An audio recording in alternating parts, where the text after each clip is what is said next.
기적도 많이 일어났습니다.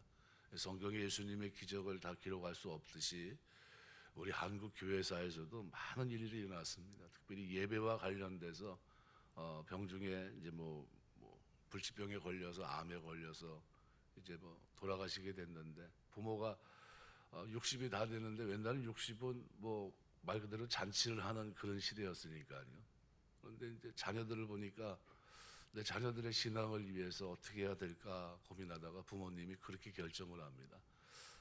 내가 그래도 힘들어도 내가 걷기도 불편하지만 내가 예배 드리고 가다가 내가 소천하면 좋겠다 하는 마음을 가지고서 그분이 이제 그때서부터 부축을 받으면서 교회를 출입합니다. 네, 우리가 어떻게 될 것 같습니까? 그냥 돌아가셨을 것 같습니까? 아니면 살아났을 것 같습니까? 살아나세요. 그냥 막바지 뭐 어떻게 할 방법이 없는데 그분이 선택한 것은 뭐냐면 그 중심이 내 다음 세대를 위해서라도 내가 예배드리다 만일 이렇게 가다가 만일 내가 소천했다고 그러면 우리 자녀들의 신앙에도 영향을 주지 않겠는가 이런 마음을 가지고 나는 어차피 끝났는데 하는 마음을 가지고 교회를 출입합니다. 예배 때마다 빠지지 않고 계속 참석을 해요. 이러다 나는 하나님 부름 받으면 가면 되지 하면서 했는데 이상하게 하나님께서 은혜 보좌로 나아가시니까요. 하나님이 그를 붙드십니다. 그래서 히브리서 4장 16절 말씀대로 그러므로 우리는 긍휼하심을 받고 때를 따라 돕는 은혜를 얻기 위하여 은혜 보좌 앞에 담대히 나아갈 것이니라. 이 은혜 보좌 앞에 나갔는데 하나님이 중심을 해야 하십니다. 나를 사랑하는 자들이 나의 사랑을 입으며 나를 간절히 찾는 자가 나를 만날 것이라 하신 대로 하나님 만나려고 그죠? 어떻게 됐든 간에 하나님 부끄러움 없이 주님 앞에 쓰고 다음 세대를 생각하면서 그가 믿음으로 예배 자리를 지키려고 했는데 하나님이 중심을 보시고 그분을 살려내십니다. 이게 실제 있었던 간증이에요. 우리가 신앙생활 하면서 하나님이 내가 믿음을 가지고 나아가면 우리 인생 속에서 나를 붙드시고 나를 숨기실 때는 숨기시고 숨겨 보호하시고요. 나를 위로하실 때는 나를 위로하십니다. 이게 기간이 길어지고 고난이 길어지면 우리가 흔들릴 수 있거든요. 그런데 하나님은 놀랍게도 그때마다 오늘 우리에게 위로를 하십니다. 하나님의 위로는 놀랍습니다. 오늘 본문 말씀 이렇게 보시면 다윗은 사울이 자기를 잡으러 온 것을 봅니다. 사울은 어떻게 됐는지 잘 보지 못하는 것 같아요. 이유는 뭘까요? 하나님이 눈을 가리우신 겁니다. 성지에 보통 가면 예루살렘 지역 자체가 높은 곳에 경사져 있기 때문에요. 낮은 곳에 물이 흐르는 지면에 수풀이 있지 산 언덕에 수풀이 있는 경우는 없습니다. 그럼 다윗이 지금 숨어 있는 곳은 어디입니까? 오늘 본문을 보시면 수풀이 있었다는 사실을 기록합니다. 다윗이 사울이 자기의 생명을 빼앗으려고 나온 것을 보았으므로 그가 십광야 수풀에 있었다 그랬어요. 광야 수풀에 있었다는 것은 낮은 지대를 말합니다. 그런데 도저히 있을 수 없는 곳에 있었던 거죠. 그런데 사울은 다윗을 못 봐요. 뻔한 곳에서 왔다 갔다 하는데 그래서 14절에 보면 다윗이 광야 요새에도 있었고 십광야 산골에도 머물렀으므로 사울이 매일 찾되 하나님이 그를 그의 손에 넘기지 아니하시니라. 하나님이 그를 어떻게 해요? 숨기시고 계신 겁니다. 계속해서 낮은 지역에 있음에도 보지 못하게 하시는 거예요. 도저히 있을 수 없는 일이 일어났던 겁니다. 시편 27편 5절 말씀해 보시면은 이렇게 표현합니다. 여호와께서 환난 날에 나를 그의 초막 속에 비밀히 지키시고 그의 장막 은밀한 곳에 나를 숨기시며 높은 바위 위에 두시리로다 그랬습니다. 우리가 하나님 섬기고 하나님 믿음을 가지고 우리가 나아갈 때 환난 날에 하나님께서 저와 여러분을 이렇게 숨기시는 줄 믿습니다. 이것은 다윗의 고백이에요. 하나님이 그들의 눈을 가리니까 그들 눈에 내가 보이지 않았다는 얘기입니다. 쉽게 말하면 이런 일이 어디 기록되어 있냐면요. 열왕기하 6장에 보시면은 아람이 이스라엘과 싸우는데 아람 왕이 자기 참모들과 비밀히 작전 계획을 짜서 매복 작전을 합니다. 근데 그때마다 이상하게 정보가 새서 이스라엘이 피해요. 이상한 일이다. 어떻게 이게 한두 번도 아니고 아람 왕이 참모들을 다 모아놓습니다. 너희 중에 이스라엘과 내통하는 자가 있는 게 아니냐.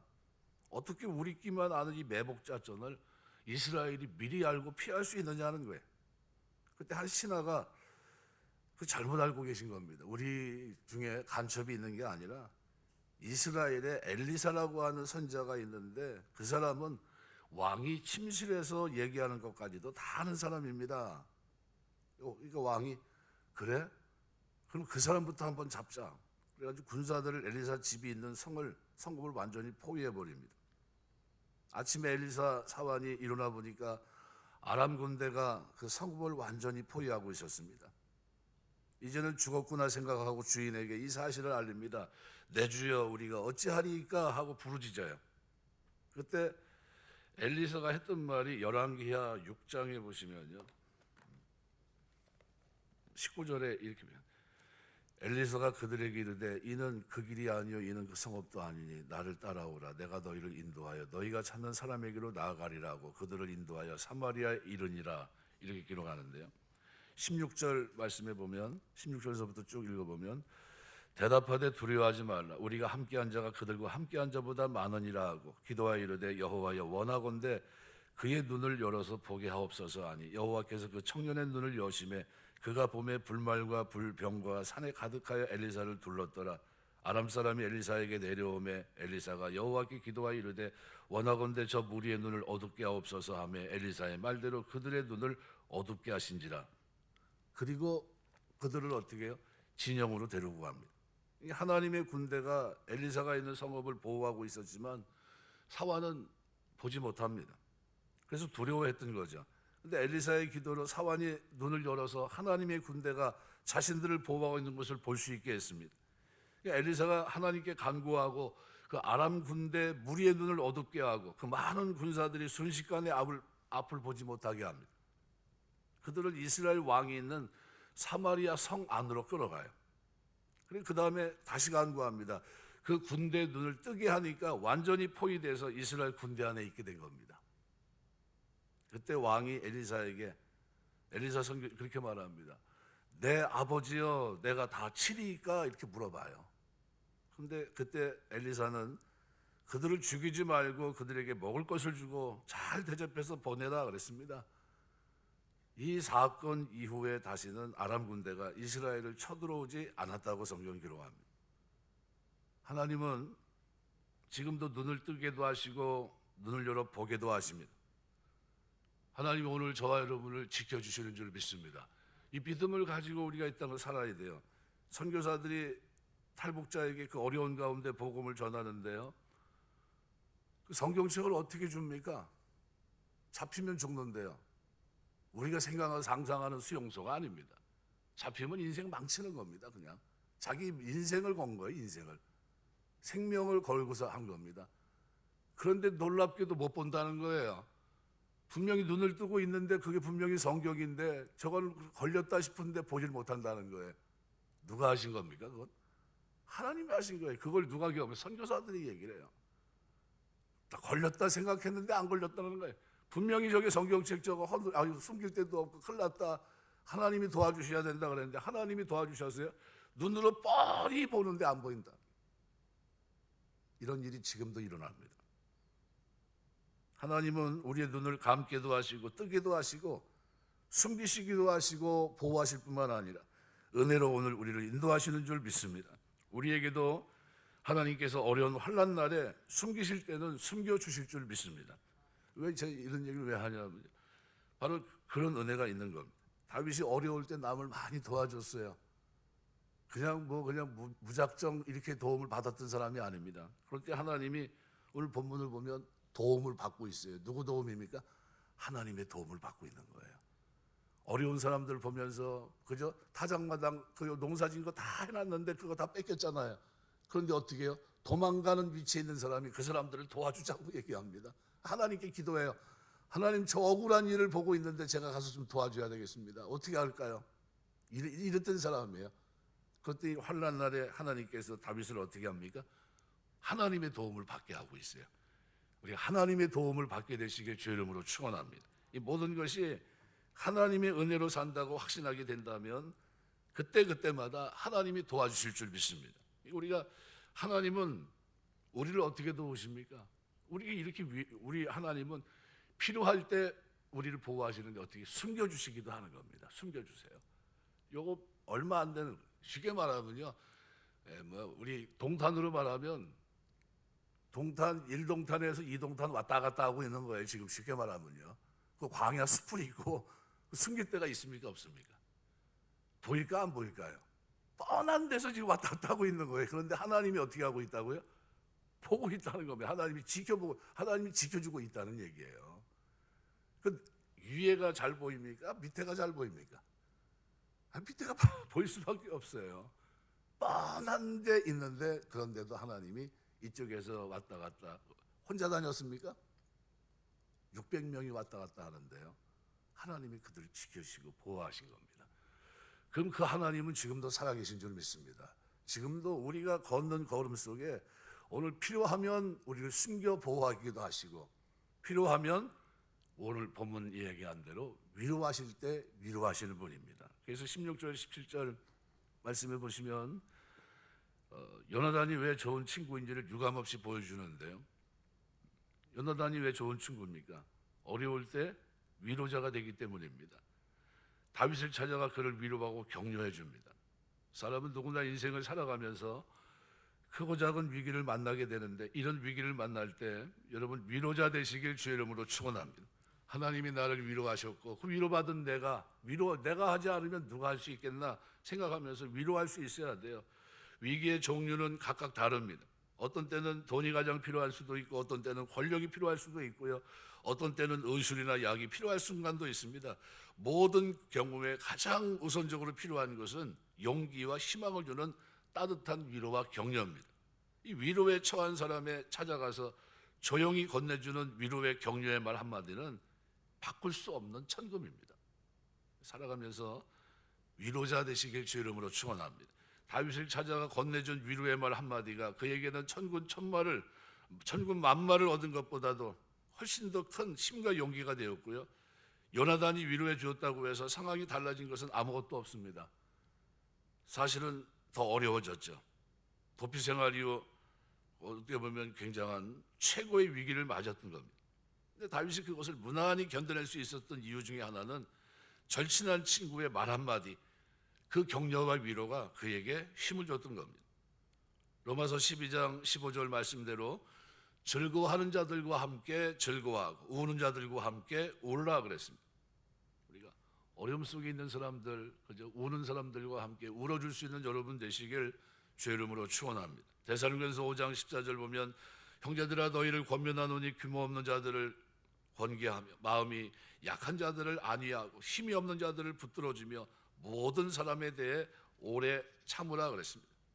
고난당한 성도를 향한 격려와 위로는 작은 일이 아니에요. 이건 누가 할 수 있는 겁니까? 하나님의 위로를 받는 사람들이 할 수 있는 거예요. 다윗은 인생이 바뀌었습니다. 언제가 그 인생의 전환점이 됐습니까? 이 블레셋 땅에 들어가서 거기서 사지에서 나오면서 인생이 확 바뀌어요. 하나님은 여기도 계시고 저 이스라엘 땅에 유대 땅에만 있는 하나님이 아니라 저 이방 땅에서도 건져내시는 능력의 하나님이구나. 그 하나님을 알고 그때서부터 그가 무슨 사람이 됩니까? 대소사 크고 작은 일이든 하나님 의지하고 기도하는 사람으로 싹 바뀝니다. 그리고 하나님이 그때부터 그 인생에 여태까지 경험한 것보다도 더 큰 은혜를 경험합니다. 그게 오늘 본문의 내용이에요. 위로자로, 때로는 보호자로 하나님께서 어떻게 이렇게 함께 하십니다. 시련의 때는 사실 가장 힘든 때입니다. 이때는 우리 믿음이 흔들릴 때입니다. 그런데 이때 하나님께서 어떻게 해요? 사단이 틈을 노리고 있을 만한, 낙심할 만한 그때 하나님은 위로자를 다 보내서 어떻게 해요? 위로해 주고 계십니다. 데살로니가전서 3장 3절 보면 누구든지 여러 환난 중에 요동치 않게 하려 함이라 우리로 이것을 당하기에 세우신 줄을 너희가 친히 알리라 그랬습니다. 우리가 시련을 허락하신 하나님의 섭리의 선하심을 우리가 신뢰해야 됩니다. 주변에 시련을 당하고 있는 사람이 있으면 우리가 찾아가 신앙적으로 격려할 수 있는 여러분 되시길 주의 이름으로 축원합니다. 절규할 때 그 절규가 왜 절규하고 있는지를 보시며 기도해 주셔야 돼요. 중요한 것은 우리가 가지고 있는 이 믿음, 이 경건한 믿음은 깨달아 알게 된 하나님의 진리의 뜻을 실천하는 데 있습니다. 이 참 경건은 바로 그런 겁니다. 요나단이 다윗을 격려하면서 너는 이스라엘 왕이 되고 나는 내 다음이 될 것이다. 그러니까 요나단은 이 사울과 달리 하나님을 경외하는 사람이었기 때문에 하나님의 뜻을 존중합니다. 분명히 자기의 서열이 분명히 높아요. 하지만 다윗을 시기하지 않습니다. 그리고 사울의 말에 수긍하려고 하지 않아요. 요나단처럼 우리가 깨달아 알게 된 하나님의 뜻을 실행에 옮기는 사람이 진정 믿음 있는 사람이고 이 사람이 경건한 사람인 거죠. 여러분, 깨달아 안 지식의 분량은 많은데 행위가 따르지 않는 사람들은 신앙적으로 문제가 많습니다. 이와 같은 믿음을 가리켜서 우리는 죽었다고 표현해요. 야고보서 2장 26절, 영혼 없는 몸이 죽은 것 같이 행함이 없는 믿음은 죽은 것이니라. 말을 조리 있게 잘하고 유식하다는 평을 받지만 신앙을 평가하는 기준은 말이 아니라 행위입니다. 하나님 말씀에 대해 아는 것이 많고 말을 잘할지 몰라도 행위가 수반되지 않는다면 그는 경건한 성도가 될 수 없어요. 우리가 아는 바와 같이 바리새인 서기관들 아는 것이 많은 최고의 엘리트들입니다. 613가지 율법을 가지고 노는 사람들이에요. 주변 환경 또는 매우 좋은 사람이죠. 그들은 가는 자리마다 모세의 자리에 앉았던 사람입니다. 존경받는 사람의 위치에 있었던 거죠. 최고의 지식인들입니다. 근데 주께서는 그들을 만나서 마태복음 23장에 보시면 한 번도 그들을 칭찬하지 않으세요. 오히려 그들을 향한 저주를 선언하십니다. 이유가 뭡니까? 그들은 말만 하고 행하지 않기 때문이다, 이렇게 얘기해요. 주님은 자신을 따르는 사람들에게 그들이 말하는 바를 행하고 지키되 그들의 행위는 절대로 본받지 말라고 경고합니다. 그리스도인의 경건은 말이 아니라 행위입니다. 신앙 고백이 아닌 그리스도를 나타내는 생활로 입증되는 겁니다. 말만 잘하고 도무지 행함이 없다면 이것은 위선자예요. 하나님 물론이고 세상 믿지 않는 이들조차 가장 싫어하는 이런 유형의 사람이 바로 이런 사람입니다. 그래서 토마스 듈러는 이렇게 말합니다. 행동은 지식의 고유한 열매다, 이렇게 얘기했어요. 우리 신앙은 삶으로 나타나야 되고 우리 믿음은 삶으로 살아내야 되는 겁니다. 누가복음 6장 46절 말씀대로 너희는 나를 불러 주여 주여 하면서도 어찌하여 나의 말하는 것은 행하지 아니하느냐, 주님은 반문하십니다. 야고보서 1장 25절 26절 보면 자유하게 하는 온전한 율법을 들여다보고 있는 자는 듣고 잊어버리는 자가 아니요 실행하는 자니 이 사람이 그 행하는 일에 복을 받으리라. 행하는 일에 복을 받는 겁니다. 누구니 스스로 경건하다 생각하며 자기 혀를 재갈 먹이지 아니하고 자기 마음을 속이면 이 사람의 경건은 헛것이다 그랬어요. 아무것도 아니라는 거예요.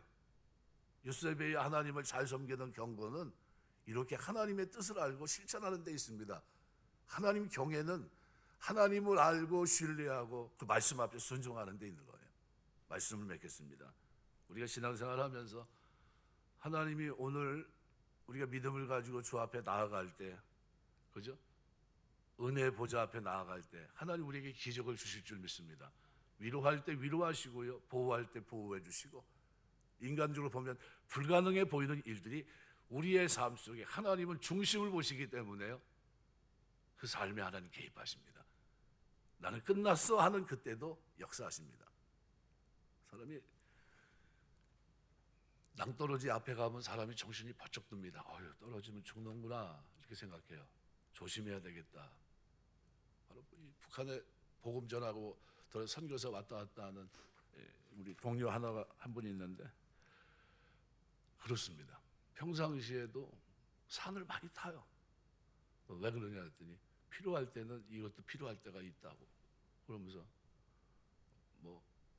제가 아는 사람 중에 선교사 중에서 범도가 5단 이상 되는 그 친구입니다.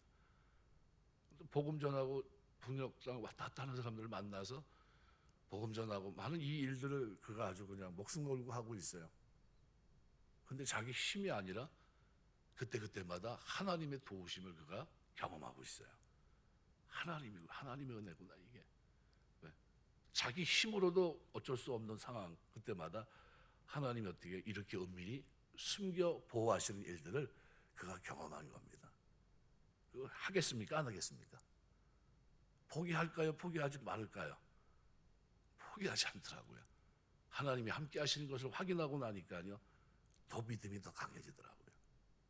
하나님 나에게 맡긴 사명이고 나는 이 사명을 감당하는데 최선을 다할 거다, 이렇게 얘기하더라고요.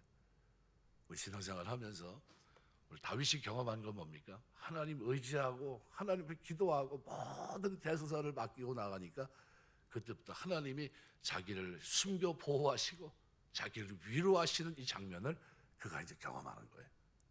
우리 하나님 앞에 기도하시고 간구하고 나아갈 때 다윗에게 행하신 역사는 오늘 우리에게도 행하시는 줄 믿습니다. 믿음 가지고 기도하시고 경건한 신앙인으로 이 땅을 살게 되시길 주의 이름으로 축원합니다. 기도하겠습니다.